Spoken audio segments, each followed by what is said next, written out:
हमने कल शुरू करा था, क्या शुरू करा था? Connective tissue. ठीक है, जो बच्चे करने आए थे तो एक नॉर्मल सी समरी हम अभी दोबारा से रिवाइज करेंगे। ठीक है, तो कोई बताएगा आगे के बच्चों में कनेक्टिव टिश्यू क्या होता है? खाली एक लाइन में कनेक्टिव टिश्यू। आइए बसंत, नोट्स भी बनाए थे आप लोगों ने कल। कनेक्टिव टिश्यू ओरिजिन देखा था हमने कनेक्टिव टिश्यू का, कंपोनेंट्स देखे थे, किसी चीज से ये बनते हैं, और हमने मास्टर सेल की बात करी थी। तो बताओ कनेक्टिव टिश्यू क्या होता है? आपसे कनेक्टिव टिश्यू क्या होता है?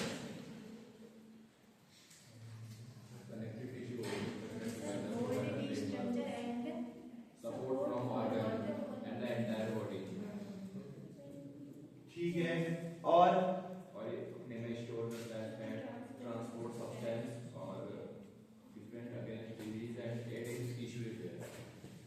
ठीक है, कहने का मतलब आप लोग बताना चाह रहे हैं अपनी अपनी भाषाओं में जो आपने लिखा है या समझा है कि कनेक्टिव टिश्यू एक ऐसा कनेक्शन है बॉडी के पार्ट्स को जोड़ने का टिश्यू में। मेनली जो आपका 70 से 80% जो आपका टिश्यू इन्वॉल्व होता है बॉडी के स्ट्रक्चर बनाने में, वो कौन सा होता है? कनेक्टिव टिश्यू होता है, जो कि आपकी बॉडी को शेप, साइज, स्ट्रक्चर प्रोवाइड करता है। ठीक है, फिर हमें इसके टाइप्स पढ़ने हैं इसके अंदर। ठीक है, टाइप्स में सबसे पहले लूज कनेक्टिव टिश्यू होता है। लूज कनेक्टिव टिश्यू, नाम है उसका लूज कनेक्टिव टिश्यू। ठीक है, फाइबर्स, माइक्रोफिलामेंट्स, सेल्स आपके, फाइबर्स, और तीसरा क्या था? मैट्रिक्स, जो हमने पढ़ा था कल, मैट्रिक्स या ग्राउंड सब्सटेंस उसे कहते हैं, मैट्रिक्स। और एक और नाम होता है उसका,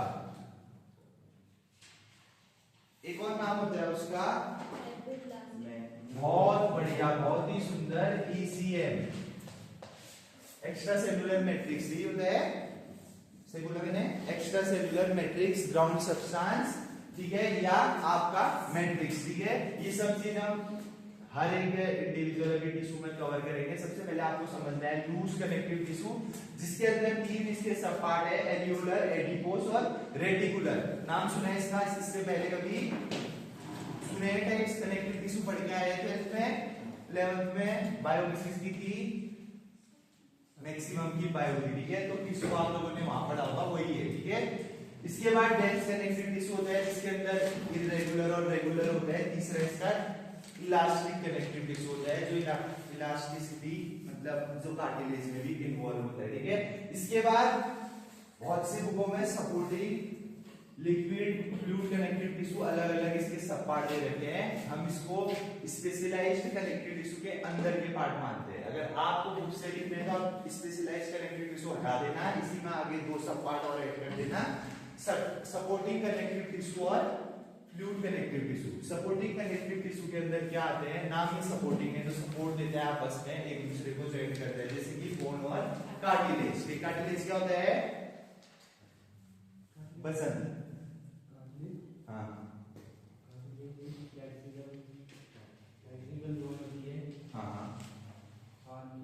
बहुत बढ़िया एग्जाम्पल। कान की हड्डी, आपकी नाक की हड्डी जो फ्लेक्सिबल होती है वो कार्टिलेज बोन होती है। ठीक है, अभी स्केलेटन सिस्टम में इसका ब्रीफ में पढ़ेंगे। इसके अलावा जो लिक्विड, जो सबसे इंपॉर्टेंट पार्ट है इस कनेक्टिव टिश्यू के अंदर, फ्लूइड कनेक्टिव टिश्यू। ठीक है, जिसके अंदर ही सबसे बड़ा आपका भाई इन्वॉल्व रहता है, जो है ब्लड, और दूसरा लिम्फ। ठीक है बच्चों, तो ये फ्लो चार्ट आप लोग बना लेना अच्छे से, फिर इसके बारे में थोड़ा थोड़ा हम देखेंगे। ठीक है, चलो, जो बालक बालिकाएं करनी आए थे तो एक छोटा सा हम वो करेंगे। ठीक है, मतलब बहुत ज्यादा तो हमने कवर नहीं करा था, 8 टाइप्स करेंगे सीधे, ध्यान देना। ठीक है, जिसने नहीं लिखा है वो बनाया, डायग्राम बनाया, कितनों ने बनाया? हाथ खड़ा करो, लंबा हाथ, दिख नहीं रहे हो। डायग्राम कितनों ने बनाया कल जो भेजा था? हाँ, कोई बात नहीं। और मुझे पता है तुम बहुत ढीली बनाते हो। ठीक है, तुम्हें समझाना रामकथा तुम्हारे लिए एक ही है, बना लेना। ठीक है, बना लेना वो डायग्राम। बच्चों आपके काम का है, और ये मास्टर उसके अंदर है, सब कुछ है, पढ़ा होगा तो पॉइंट आपके समझ में आए होंगे। जो फाइबर्स है वो फाइबर्स आज हम और डिस्कस करने वाले भी लास्ट में। जो लास्ट फाइबर पार्ट है इसका, हमने मैट्रिक्स का आधा कवर करा था कल। फाइबर पार्ट हम आज आगे बढ़ के उसके बाद हम इसके टाइप्स में एक करके आएंगे। एडियोडर क्या होता है और आपका एडिपोज क्या होता है, रेटिकुलर क्या होता है, ठीक है। Connective tissue holds the structure together, कहने का मतलब कि स्ट्रक्चर बनाने में काम आता है। प्रोवाइड फ्रेमवर्क, फ्रेमवर्क बोले तो बॉडी को ढांचा, और जहाँ पे बॉडी का स्ट्रक्चर ढांचा बनने में आपका काम आएगा उसको क्या बोलेंगे हम, बहुत बढ़िया सेंटेंस, साइटोस्केलेटन इन्वॉल्व होगा वहां पे, ठीक है। ये चीजें तुरंत आप लोगों के दिमाग में हिट करनी चाहिए। And support the organ and entire body, ठीक है। जब ढांचा बन जाएगा तो सपोर्ट तो खुद ही मिल जाएगा, ठीक है। तो ये हमने कुछ इसकी बेसिक डेफिनेशन पढ़ी थी कल, कवर करी थी। फिर हमने इसमें बोला था कि ट्रांसपोर्ट सब्सटेंस, ठीक है, थ्रू लिपिड प्रोटीन जो ये एक्स्ट्रा ग्राउंड मटेरियल में कवर करता है, ठीक है, उसके थ्रू ये बॉडी में सप्लाइंग करता है ब्लड की मदद से, ब्लड की मदद से। इसके अलावा टिश्यू रिपेयर में भी मदद करता है हमारा कनेक्टिव टिश्यू। जो डेड सेल्स होती है उन्हें रिपेयर मार फेंकने का, डेली हमारी 3 डेड सेल बॉडी से आउट होती है, हमें पता भी नहीं चलता है किसकी मदद से होती है, कनेक्टिव टिश्यू की मदद से होती है, ठीक है। अब हमने इसमें आगे पढ़ा था इसका ओरिजिन क्या होता है। ओरिजिन में हमने 2-4 लाइनें लिखी थी कल। जिन बालकों ने यहाँ पे को लिखा है वो देखो कॉपी में, जिन्होंने भी लिखा हो समझो, मैं नोट्स भेज दूंगा, आगे लिख लेना, ठीक है। आप लोग दूसरा लोग जो कल में थे, ओरिजिन इसका होता है मीसोडर्म, ठीक है। अब डर्म लेयर हम कल बात करके आए थे, 3 डर्म लेयर होती है हमारे जब एम्ब्रियो का एक फर्टिलाइजेशन होता है बॉडी बनने से पहले, फर्टिलाइजेशन, ठीक है। फर्टिलाइजेशन पीरियड आपको पता है, जब एक न्यूबॉर्न बेबी बाहर आता है उससे पहले उसका फर्टिलाइजेशन होता है, तो उसके इन्वॉल्व डर्म लेयर उसमें इन्वॉल्व होती है। 3 डर्म लेयर होती है, कौन कौन सी, बहुत बढ़िया, एक्टोडर्म, एसोडर्म और मीसोडर्म, ठीक है। तो जो मीसोडर्म होती है वो इन्वॉल्व होती है हमारी कनेक्टिव टिश्यू में, ठीक है, जो सपोर्ट करती है हमारा बनाने में skeletal system, muscle system, muscle tissue में भी हमारी मीसोडर्म इन्वॉल्व होती है, ठीक है। कल भी हमने इसकी बात करी थी। फिर हम आ गए थे कंपोनेंट्स ऑफ कनेक्टिव टिश्यू में, किन किन कंपोनेंट से मिलकर हमारा कनेक्टिव टिश्यू बनता है, ठीक है। जिन बालकों को याद है बहुत अच्छी बात है, जिनको नहीं है वो ध्यान दीजिए, ठीक है। तो 3 कंपोनेंट से मिलकर हमारी कनेक्टिव टिश्यू बनता है। पहला क्या था, मैट्रिक्स, दूसरा क्या था, सेल्स, तीसरा क्या था, फाइबर्स, ठीक है। मैट्रिक्स को हम और क्या बोलते हैं, और क्या बोलते हैं, ईसीएम, ईसीएम बोले तो मैट्रिक्स, ठीक है। बहुत बढ़िया, इंक्लूड कर देना, कल हम ईसीएम भूल गए थे तो ईसीएम इसमें इंक्लूड कर देना। एक्स्ट्रा सेल्यूलर मैट्रिक्स भी हमारा ग्राउंड सब्सटेंस होते हैं, ठीक है। इसके अलावा कार्बोहाइड्रेट और प्रोटीन से मिलके ब्लेंड, ब्लेंड मतलब क्या होता है, ब्लेंड, BLEND, दो चीजों को मिक्सअप करना ब्लेंड बोलते हैं, ठीक है। कार्बोहाइड्रेट और प्रोटीन के ब्लेंड से हमारे कनेक्टिव टिश्यू फॉर्म होते हैं। मैट्रिक्स जो होता है वो यही होता है, ठीक है। इसमें हमारा क्या है, क्या सेक्रेट्स के बारे में हमने पढ़ा था, 2 सेक्रेट्स, कार्बोहाइड्रेट के सेक्रेट्स से भी आप पढ़ेंगे, पॉलीसेक्रेट, मोनोसेक्रेट, डाइसेक्रेट्स, ठीक है। तो हमने कल पॉलीसेक्रेट्स की बात करी थी, और इसी का बड़ा भाई म्यूकोपॉलीसेक्रेट्स, ये 2 इन्वॉल्व होते हैं हमारे मैट्रिक्स में, ठीक है। इन दोनों के नाम आप लिखेंगे, ठीक है। अभी ऐसे हवा में नहीं करेंगे, लिखेंगे आप इनके नाम, ठीक है, म्यूकोसेक्रेट्स और पॉलीसेक्रेट्स, ठीक है। फिर हम आ गए थे कनेक्टिव टिश्यू सेल्स में। कनेक्टिव टिश्यू सेल्स में आ गए थे, जिसमें सबसे पहले हमने बात करी थी फिब्रियोब्लास्ट। फिब्रियोब्लास्ट किस चीज में इन्वॉल्व होता है, फिब्रियोब्लास्ट, जिसने डायग्राम बनाया होगा उसने पक्का देखा होगा फिब्रियोब्लास्ट किस चीज में इन्वॉल्व होता है, बताइए बताइए। देख के वो मसल, वो मास्टर सेल है जो आप प्रोटीन के रिलीज में, और ग्राउंड सब्सटेंस जो हम लिक्विड मटेरियल हमारा इससे लिख लेगा वो सब फिब्रियोब्लास्ट की मदद से लिख लेगा। हाँ, फैट स्टोर करेगा ये, फैट स्टोर अभी हमारे एडिपोज में, एडिपोज है इन सबका गुरु, जो एडिपोज टिश्यू है उसे ही हम फैट टिश्यू भी कहते हैं। अभी आएंगे हम धीरे धीरे, पहले आप कनेक्टिव टिश्यू समझो, ठीक है। तो ये बोल रहा है फिब्रियोब्लास्ट प्रोड्यूस्ड ईसीएम स्ट्रक्चरल प्रोटीन, कहने का मतलब जो फिब्रियोब्लास्ट है वो हमारा एक्स्ट्रा सेल्यूलर मैट्रिक्स, जिसके अंदर हमारे फ्लूइड ग्राउंड सब्सटेंस आते हैं, वो चीज रिलीज करता है, जिसका एग्जाम्पल आपका है, अभी आप आगे पढ़ेंगे, इलास्टिन, कोलेजिन, ये फाइबर्स होते हैं, फाइबर्स के टाइप है, इलास्टिन, कोलेजिन, ये पढ़ेंगे, ये सब फिब्रोब्लास्ट रिलीज करते हैं, ठीक है। इसके बाद हम आए थे मास्ट सेल में, जो कि सबसे इंपॉर्टेंट पार्ट है सेल्स का, जो कनेक्टिव टिश्यू सेल्स का सबसे इंपॉर्टेंट पार्ट है मास्ट सेल, ठीक है। आप इसमें कुछ इंक्लूड करो ना करो, लेकिन आपको मास्ट सेल इंक्लूड करना पड़ेगा। अब देखो बच्चों, होता क्या है ना, हम कहीं पे बहुत ज्यादा पढ़ लेते हैं, कहीं पे बहुत कम पढ़ते हैं, चीजें हमसे कहीं पे कम कवर हो पाती है, कहीं पे ज्यादा कवर हो पाती है। तो कहने का मतलब इसमें ऐसा है कि पूरा जब कनेक्टिव टिश्यू कंप्लीट होगा तो कम से कम हमें कनेक्टिव टिश्यू में एक लॉन्ग आंसर हम कवर कर ले, इतना चीज पता होना चाहिए, मेरा मतलब समझो, ठीक है। अभी हम मास्ट सेल भी डीप में पढ़ रहे हैं, आगे टिश्यूज, ये सब चीज हम देखेंगे, ठीक है। लेकिन जब हम इसका निचोड़ निकालेंगे लास्ट में, तो सबसे जो इंपॉर्टेंट पार्ट होगा वो होगा कि कनेक्टिव टिश्यू क्या होता है, इसका काम क्या होता है, ठीक है। इसके अलावा इसका स्ट्रक्चर फ्रेमवर्क में सबसे बड़ा काम होता है, ये आपको पता होना चाहिए। इसका ओरिजिन क्या होता है, किस कंपोनेंट से मिलके बनता है, ये आपका आधा पेज कवर करेगा। लेकिन एक ही प्रैक्टिस भी आप यहीं से करना सीखिए, क्योंकि फिर पेपर में बहुत ही बकवास लिखते हैं आप। इसके अलावा फिर हम इसके एक्स्ट्रा सेलुलर कंपोनेंट्स के बारे में लिखेंगे। अगर हमें टाइप्स और कनेक्टिव टिश्यू अलग अलग से लिखने को आ गया, तो फिर वहां पे क्या करोगे, तो दोनों क्वेश्चन अलग अलग हो गए, कनेक्टिव टिश्यू के बारे में लिखो और उसके टाइप्स के बारे में लिखो। वहां पे आपको पूरा देखना पड़ेगा, और जहाँ पे कनेक्टिव टिश्यू के बारे में पूछा जाएगा वहां पे आप उसके कंपोनेंट्स ब्रीफ में लिखेंगे कि मैट्रिक्स क्या होता है, मैट्रिक्स में क्या क्या इन्वॉल्व होता है, क्या क्या इन्वॉल्व होता है की बात करी हमने। कार्बोहाइड्रेट और प्रोटीन के ब्लेंड से मिलके बनता है सैकराइड्स, जो हमारे होते हैं पॉलीसैकराइड्स, और दूसरा म्यूकोपॉलीसैकराइड्स से होते हैं, ये इन्वॉल्व होते हैं हमारे, ठीक है। इसके बाद हम सेल्स के बारे में पढ़ेंगे। अगर सेल्स के बारे में आप फिब्रोब्लास्ट तो आपको डालना है। इसके अलावा जो सबसे मोस्ट इंपॉर्टेंट है इसके अंदर वो है मास्ट सेल। अब मास्ट सेल के अंदर हमने तीन चीजें पढ़ी थी, क्या पढ़ी थी, हिस्टामिन, सीरोटोनिन और तीसरा हेपारिन पढ़ी थी, ठीक है। सबसे पहले हम हिस्टामिन की बात करते हैं। हिस्टामिन बॉडी से कब रिलीज होता है, कल ही बताया था, देखो ऐसे चुप मत बैठो, ठीक है। फिर क्लास में आप लोग कल बड़ी अच्छी तगड़े से मुंडी ला रहे थे, सर हिला रहे थे, तो मुझे लग रहा था कि भाई साहब बहुत ही अच्छा प्रदर्शन है आप लोगों का। लेकिन अगर अभी आप नहीं बताओगे तो कोई फायदा नहीं है उस क्लास का, और जो हम आज पढ़ेंगे इसका फिर कल कोई फायदा नहीं है, समझ रहे मेरी बात। तो जितना भी आता है बोलो, गलत बोलोगे कोई दिक्कत नहीं, उसे सुधारेंगे, लेकिन बोलो। हिस्टामिन, अरे लिखे है ना आपने, नहीं आया दिमाग में, आप लोगों ने नोट्स बनाए हैं ना कल वालों ने। इन्फ्लामेटरी और एलर्जिक रिएक्शन में हमारा इन्वॉल्व होता है, ठीक है। हिस्टामिन कब रिलीज होता है, देखो मैं इसका छोटा सा एग्जांपल बताता हूँ आप लोगों को।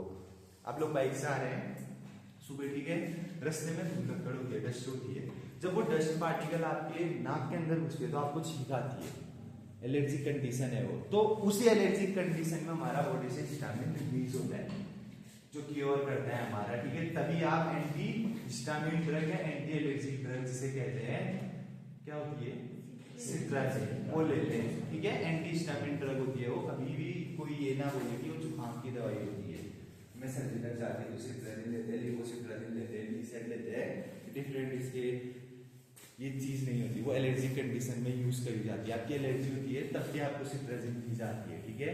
आपकी कहीं पे कोई एलर्जियां हो जाती है ना, तो वहां पे भी सिट्राजिन दी जाती है। एलर्जी कंडीशन, इन्फ्लेमेशन में इसका यूज होता है। दूसरा यूज किसका, हिस्टामिन का, वेसोकंस्ट्रिक्टर, वेसोडाइलेशन में ये यूज होती है, ठीक है। वेसोकंस्ट्रिक्टर में तो हमारा हेपारिन होती है वेसोकंस्ट्रिक्टर में, ठीक है। वेसोडाइलेटर क्या होता है, हाँ, नैरो करने के लिए, उसे नैरो हो जाती है, नैरो हो जाती है ब्लड वेसल्स,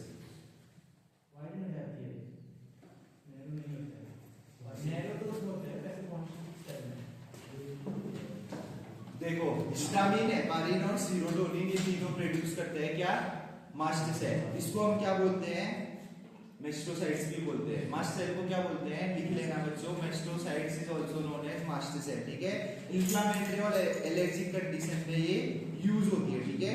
और हाँ, वाइड हो जाती है हमारी ब्लड वेसल, इसे नैरो करने के लिए हम जो ड्रग देते हैं वो क्या होती है, वेसोकंस्ट्रिक्टर, ठीक है। यहाँ पे कंफ्यूजन है, समझो मेरी बात को, जब वाइड हो जाती है वो, उसे नैरो करने के लिए जो ड्रग देते हैं वो वेसोकंस्ट्रिक्टर ड्रग होती है, ठीक है। बस इतना सा फर्क है। और वेसोकंस्ट्रिक्टर या एंटीकोगुलेंट ड्रग, ठीक है, ब्लड गाढ़ा हो जाता है, वहां पे भी हमारा सॉरी वो अब हम हेपारिन में आते हैं। हेपारिन हमारा कब इन्वॉल्व होता है, जब ब्लड क्लॉट हो जाता है। तीनों के अलग अलग काम है, देखो कल हमने ठीक से समझा था, कंफ्यूज मत होना, ठीक है। सबसे पहला हिस्टामिन एलर्जिक कंडीशन और इन्फ्लेमेटरी में रिलीज होता है, सबको पता है। इसके बाद हेपारिन होता है, देखो आपका कट लग जाता है, हाथ में कट लग जाता है, थोड़ी देर बाद वहां पे को ब्लड जम जाता है, मतलब खुद ही खून बंद हो जाता है, ठीक है। तो ऐसे तो बॉडी में पूरा क्या कहते हैं आपका खून रन होता है, तो बॉडी में क्यों नहीं होता है, बॉडी में क्यों नहीं जमता है खून, नहीं ऐसा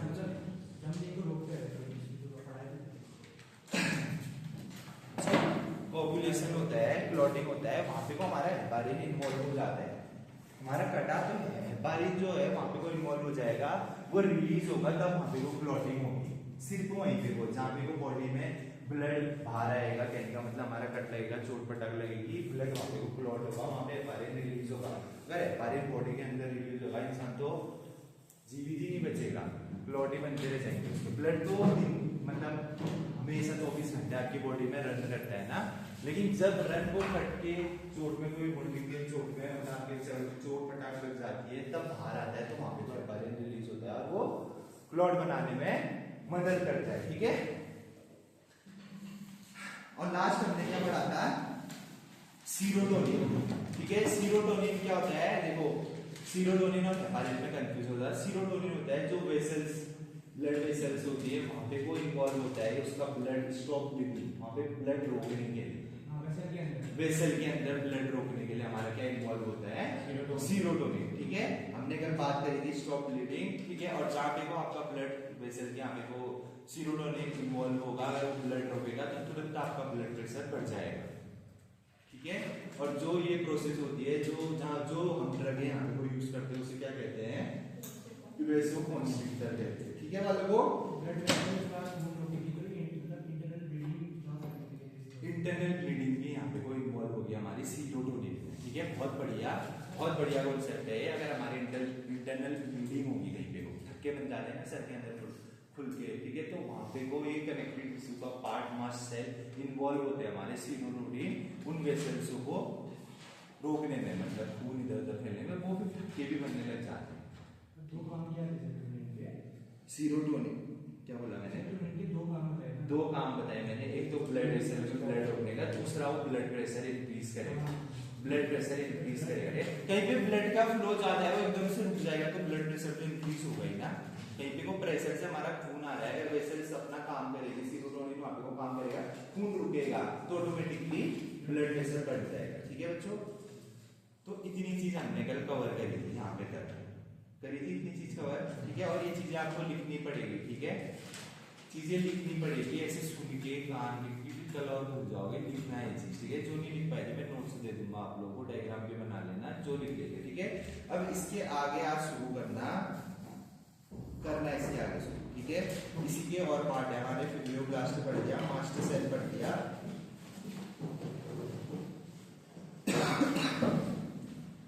अगला लिखना मैक्रोफेजेस, मैक्रोफेजेस, MACRO, उस डायग्राम में था macrophages, MACRO macrophages, PHAGES macrophages.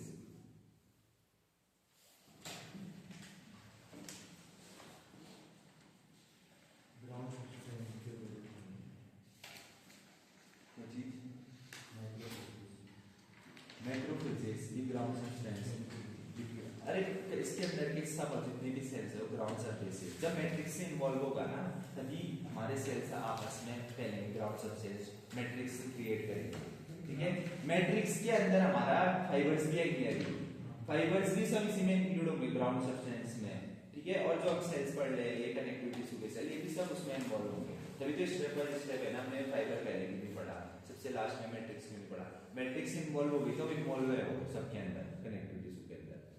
जो मैट्रिक्स है ना, जो ग्राउंड सब्सटेंस है हमारे, ग्राउंड सब्सटेंस क्या कवर करते हैं, जितने भी प्रोटीन्स हैं हमारे, प्रोटीन रिलीज हो रहे हैं बॉडी से, ठीक है, वो सब इन्वॉल्व होते हैं उसमें। ग्राउंड सब्सटेंस बेसिकली है क्या, easily simple ground substance matrix है, ईसीएम है, एक्स्ट्रा सेलुलर मैट्रिक्स है, जो कवर करते हैं हमारे फाइबर्स, सेल्स, हमारे प्रोटीन्स, कार्बोहाइड्रेट, प्रोटीन, ये सब चीज कवर करते हैं ग्राउंड सब्सटेंस। ठीक है, आगे की कुछ बोलना चाह रहा है? जो ग्राउंड सब्सटेंस है वो सब फैट्स है, ब्लड से सब पूरे कवर करेंगे। वो तो सब पार्ट्स में भी हम एडिपोसिस के अंदर आएंगे, कवर सबको करेगा। यहाँ पे से मैट्रिक्स के अंदर की हम जितनी भी चीज पढ़ेंगे, जितने भी टाइप पढ़ेंगे, सब में मैट्रिक्स ग्राउंड सब्सटेंस कवर करेगा, सब चीज में। अब लेकिन काम इनके अब आगे अलग अलग हो जाएंगे। एडिपोस का अलग काम होगा, जो आप फैट वाली बात कह रहे हैं ना, वो सब एडिपोस टिश्यू का कवर करता है। उसमें तो फैट स्टोर होता है उसमें, ठीक है। दूसरा नाम भी लोग करते हैं एडिपोस टिश्यू का कुछ लिपोसाइट्स का, एडिपोसाइट्स होगा, एडिपोसाइट्स, एडिपोसाइट्स को ही एडिपो टिश्यू कहते हैं, ठीक है। देखो अभी फिर और उससे बाहर जा रहे हैं, ठीक है, अभी आने वाले हैं वहां पे को, ठीक है, अभी नहीं जाते हैं बाहर।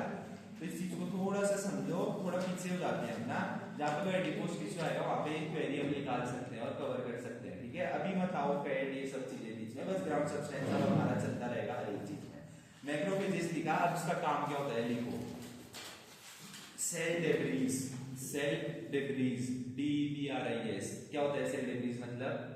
जो सेल बॉर्न आउट हो जाती है और स्टोर होती है, मतलब एक प्रकार का मतलब वेयर हाउस है सेल का, where dead cell, dead cell को जो कवर करती है, रिपेयर करती है, वहां पे मैक्रोफेजेस इन्वॉल्व होते हैं। बहुत बढ़िया क्वेश्चन, ठीक है।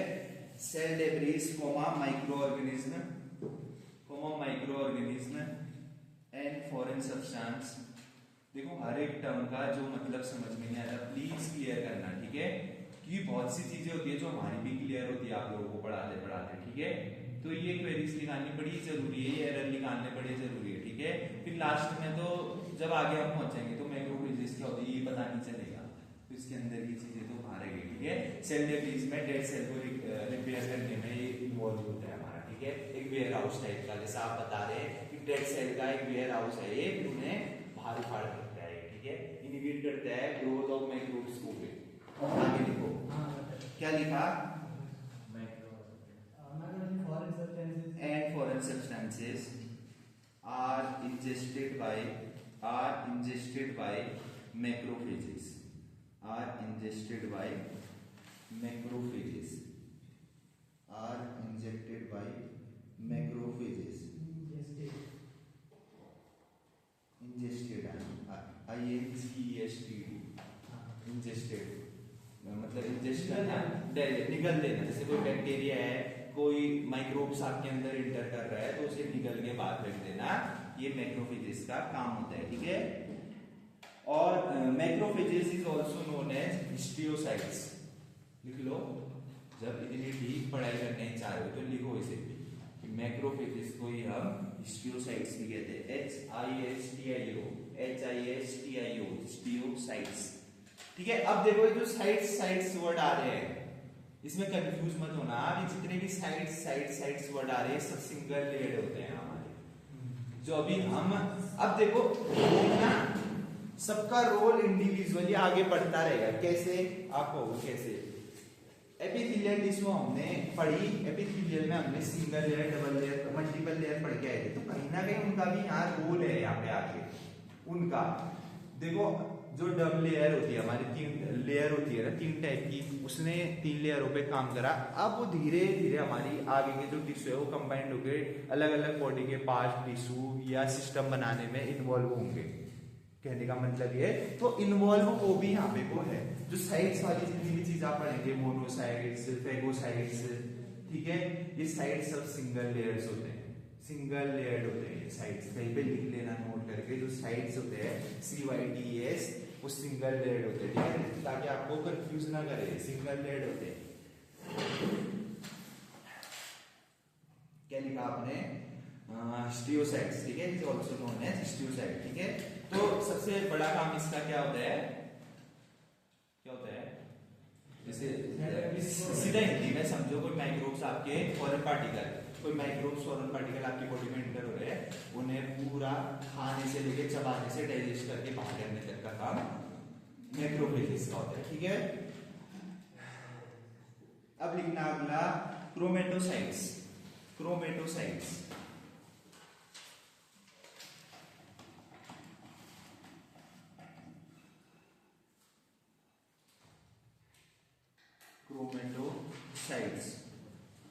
क्या कहते हैं क्रोमेटोसाइट्स को? देखो क्रोमेटोसाइट्स लिखो ब्रैकेट में पिगमेंट सेल्स। क्रोमेटोसाइट्स ब्रैकेट में लिखना पिगमेंट सेल्स, फिर लिखना are found in dermis. Layer होती है ना आपकी, डर्मिस लेयर कितनी लेयर होती है? एपिडर्मिस, डर्मिस और पढ़ी है ना लेयर है, एपिडर्मिस एपिथेलियम में होते हैं, फिर डर्मिस होती है, फिर उसके नीचे क्या होती है?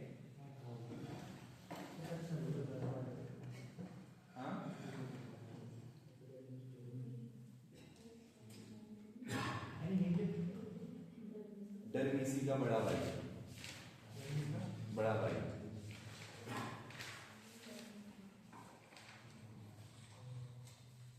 ये तो पता है ना, स्किन में 3 लेयर होती है, पता है? ये पता है स्किन की लेयर सबसे ऊपर वाली एपिडर्मिस, जिसको हम एपिथेलियम पढ़ के आए हैं अभी, फिर उसके नीचे डर्मिस जिसे हम क्या कहते हैं?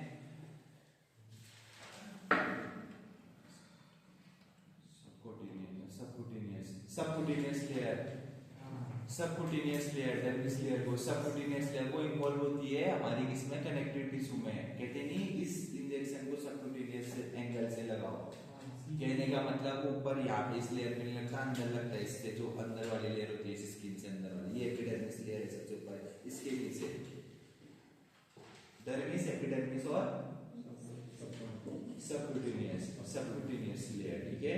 और चलो वो मस्कुलर टिश्यू एपिडर्मिस और डर्मिस के बीच में ऐसे वो करते हैं, वहां तो हम पहुंचेंगे अभी। तो कहाँ पहुंचे हम? क्रोमेटोसाइट्स पिगमेंट सेल्स जिसे कहते हैं found in dermis of the skin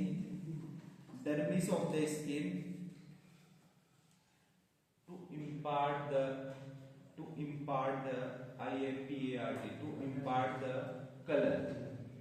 colour.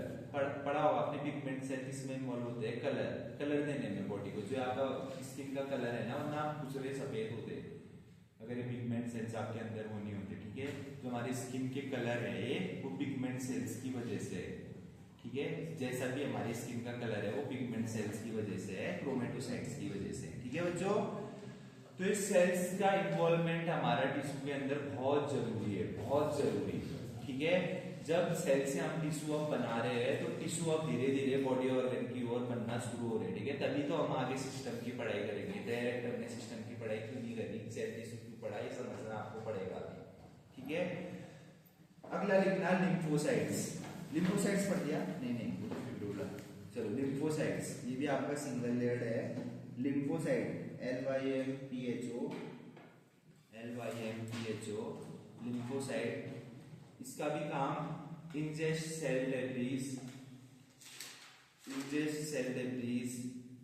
Microbes and foreign particles, ठीक है, माइक्रोब्स एंड फॉरेन पार्टिकल्स। इसका भी सेम काम हिस्टियोसाइट्स या मैक्रोफेजेस की तरह ही होता है। Lymphocytes ingest cell debris, microbes and foreign matter या फॉरेन पार्टिकल। हाँ जी, क्या कहाँ पे छुट्टा बताइए?